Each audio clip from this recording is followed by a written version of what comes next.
As you're watching this YouTube video, millions of people around the world are taking different kinds of tests. Alison is taking the multi-state bar examination to obtain her new law license. Jose is taking a written test to obtain his driver's license. Bryony is taking the medical college admission test in order to get into her dream veterinarian school. Giselle is taking the Iowa tests of basic skills to understand her ability in different content areas, ranging from reading to mathematics. Even for Daniel, well, he's taking a zodiac sign compatibility test to find out if he and Kelly are a compatible couple. This may be too far-fetched. Let's focus on one particular type of test that is the flagship of all different kinds of tests: standardized tests. One thing you may wonder is, where do all these tests come from? What do these tests tell us? These tests are products of educational measurement. In this video, we're going to answer the question, what is educational measurement?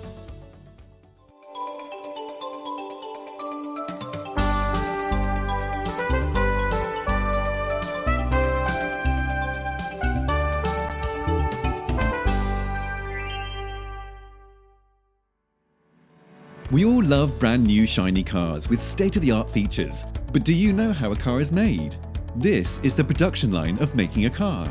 From manufacturing each part to assembling them together, different people with specializations in different things are working at different stages. The end goal? To provide a fantastic product to the consumers.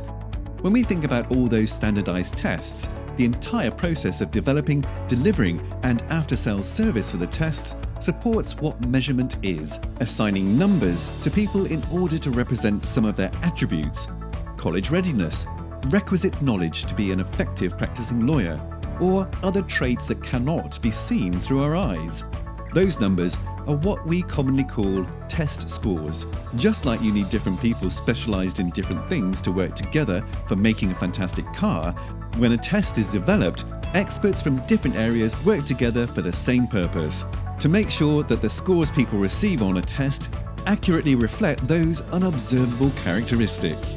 So, who are those experts? What do they exactly do? And how are the scores being produced? Let's take a look at what's happening in our measurement factory right now. We get a new order. The Little Bakery Association asks for our help to develop tests to measure kids' ability to make delicious cakes and breads. Let's prepare this order request from the starting point of our measurement production line. But first, how do you define baking ability?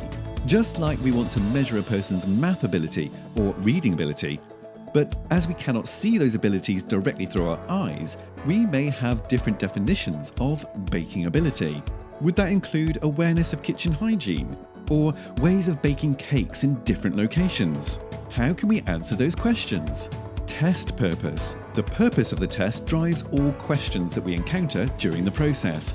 Therefore, we invite expert chefs, food critics, and other stakeholders in the baking industry to define the cooking ability we want to assess, and the approach that we will adopt to assess. For example, whether it's through answering questions on a test or engaging in a baking activity while being observed, or both. Moving down the production line, the experts in the field, again, bakers, food critics, and more, work with measurement experts together to create questions on the tests. We call them test items, and decide how to score them. How many items will be on the test? How long does the test take? Does putting wasabi in a cake give you higher scores for creativity? Those people work really hard, around the clock, to produce a test that is delicious. Desirable. Before the little chefs could eventually take the test, we need a test run to make sure that our test does what we want it to do. We invited a group of little chefs to take the test. We asked them questions as they take the test to see if they understand the test items and what the test is asking them to do. Also, when measurement experts compute the scores for each little chef, they are also looking at the quality of each item and the whole test through some data analysis. If there are things that need to be fixed, which almost always happens, they revert to the previous stage and reiterate this entire process until everything looks good. Our baking test is finalized. Now, the little bakery chefs take their test and get their scores, which hopefully are accurate reflections of the consensual definition of baking ability formed at the beginning. Is this the end of measurement? Can the measurement experts close up production and start binge-watching Netflix while enjoying the cakes from their little bakery association? They wish they could, but unfortunately, no. As long as the bakery test is an operational test, there are many operational concerns and issues about measurement. For example, how do we protect the items from being shared to future test takers? If the future test takers have seen the items before the test, the scores may not be an accurate representation of their baking ability. That would not be fair to the other test takers who did not see the items before taking the test. An even bigger issue is constantly ensuring that the scores the little bakers received on their test reflect their performance as bakers in the kitchen, not just on the test. After all, if the test scores cannot tell us about the little chef's baking ability in the real world, why give them the test in the first place? How could that test possibly be useful? Luckily, measurement is a concrete discipline that has tons of research behind it to solve all kinds of problems that people may encounter in using tests to serve their unique purposes. New developments on how to accurately assign scores to test takers are burgeoning every day.